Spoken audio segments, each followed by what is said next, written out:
Shalom, salam sejahtera untuk kita semua. Kita berjumpa lagi dalam program 100 Hari Berdoa. Saudara-saudara, sebelum kita membawa doa kita kepada Tuhan, mari kita dengarkan firman Tuhan. Namun sebelumnya, mari kita berdoa. Bapa di sorga, kami membutuhkan kasih dan kuasa-Mu saat ini, ketika kami akan merenungkan firman-Mu. Tolonglah kami agar firman ini boleh menuntun kehidupan kami untuk lebih dekat kepada-Mu Bapa. Berfirmanlah ya Allah, kami siap mendengar. Dalam nama Yesus kami sudah berdoa. Amin. Saudara-saudara, pembahasan kita pada saat ini adalah a saving conviction atau keyakinan yang aman.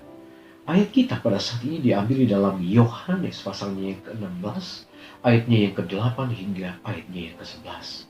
Firman Tuhan berkata, "Dan kalau ia datang, ia akan menginsafkan dunia akan dosa, kebenaran dan penghakiman. Akan dosa karena mereka tidak percaya kepadaku, akan kebenaran karena aku pergi kepada Bapa dan kamu tidak melihat aku lagi, akan penghakiman karena penguasa dunia ini telah dihukum."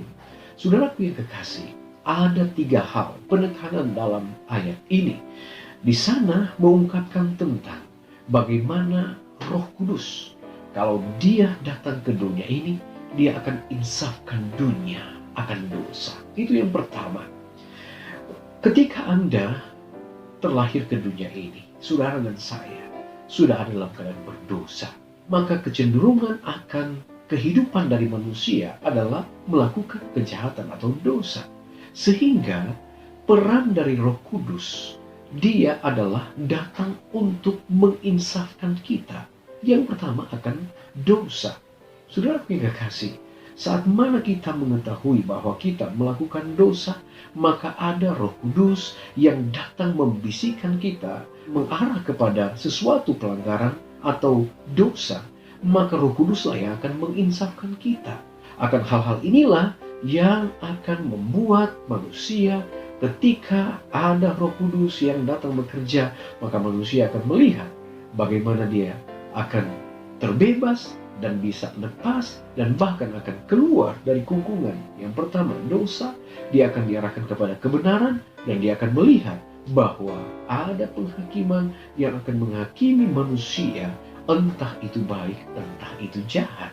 Nah, saudara yang kekasih dalam Tuhan kita Yesus Kristus, kata menginsafkan secara singkat berarti Roh Kudus menyatakan kesalahan manusia yang berdosa, dan setelah itu memberi kesadaran bahwa manusia telah berdosa, kemudian mengarahkan manusia kepada jalan yang benar.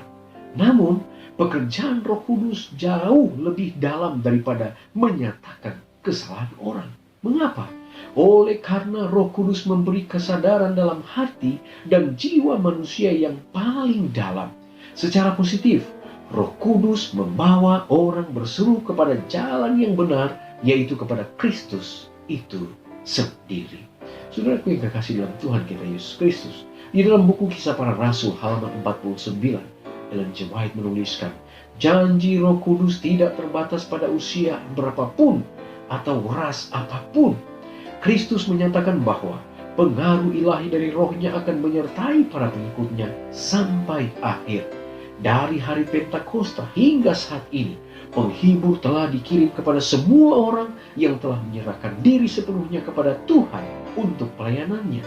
Kepada semua yang telah menerima Kristus sebagai juru selamat pribadi. Roh Kudus telah datang sebagai penasihat. Dia telah datang sebagai pemberi kuasa, penuntun, dan sebagai saksi. Saudaraku yang kekasih, apa yang menjadi pertanyaan bagi kita saat ini? Bagian dari pekerjaan Roh Kudus adalah menginsafkan kita akan dosa, kebenaran, dan penghakiman. 3 elemen dari karya keyakinannya ini diwakili dalam tempat kudus dan pelayanannya. Saudaraku yang kekasih, di dalam Tuhan kita Yesus Kristus, dapatkah Anda melihat pekerjaan penting dan indah dari Roh Kudus ini? Akankah Anda dengan gembira merangkul pekerjaan keyakinannya dan membiarkan dia tidak hanya menuntun Anda kepada Yesus, tetapi menjadikan Anda seperti dia dalam karakter dan dalam persiapan untuk penghakiman? Di dalam buku Pelayan Injil 256 alinea ke-6, mereka yang berada di bawah pengaruh Roh Kudus Allah tidak akan menjadi fanatik, melainkan tenang dan teguh, bebas dari pikiran yang berlebihan, baik dalam perkataan maupun dalam perbuatan. Di tengah-tengah kekacauan doktrin yang menyesatkan, Roh Allah akan menjadi pembimbing dan sebuah tameng bagi mereka yang tidak menolak bukti-bukti kebenaran, membungkam setiap suara lain selain daripada yang datang dari Dia yang menjadi kebenaran itu. Benarlah apa kata firman Tuhan pada saat ini dalam Yohanes 16 ayat yang ke-8. Dan kalau Ia datang, Ia akan menginsafkan dunia akan dosa, kebenaran, dan penghakiman. Kiranya Tuhan memberkati kita pada saat ini. Saya berdoa dalam nama Yesus. Amin. Baik saudara, kita akan datang pada pokok-pokok doa saat ini. Yang pertama, kita berdoa untuk banyak orang yang saat ini baik tua dan muda yang bergulat dengan kecanduan media. Yang kedua, kita berdoa untuk anggota yang berada di Perth, Australia, yang menginjili melalui surat di komunitas mereka. Kita juga berdoa untuk bayi Tyson di Selandia Baru untuk proses penyembuhannya, ke depan. Dan kita berdoa untuk Adventist Life Hope Center di pusat kota di Nazaret, agar semuanya boleh berjalan dengan baik.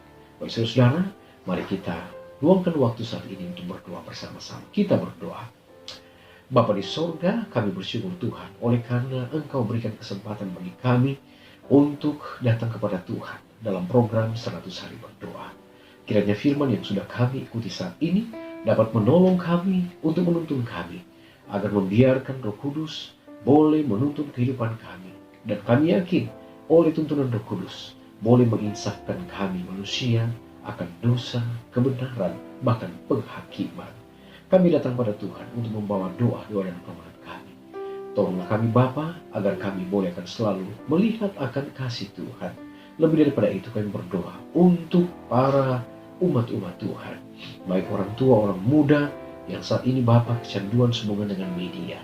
Tuhan berkati, Tuhan tolong agar mereka boleh memfokuskan akan kehidupan mereka pada hal-hal yang positif, hal-hal yang baik, yang sesuai dengan kehendak Tuhan. Di mana lewat media-media online saat ini, kebenaran yang boleh dikumandangkan, kiranya itu boleh menjadi berkat kekuatan untuk umat-umat Tuhan, untuk membawa mereka lebih dekat kepada Tuhan.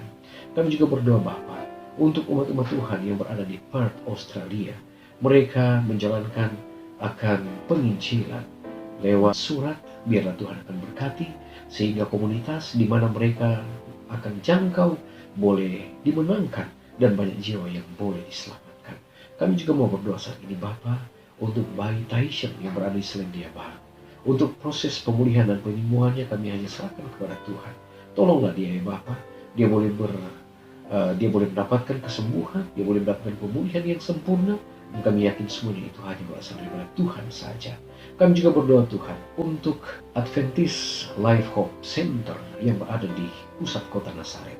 Tuhan tolong memberkati akan kegiatan yang sementara dilakukan di kota Nazaret ini, agar di dalamnya semua upaya-upaya yang dilakukan untuk menjangkau jiwa-jiwa boleh juga terlaksana dengan baik.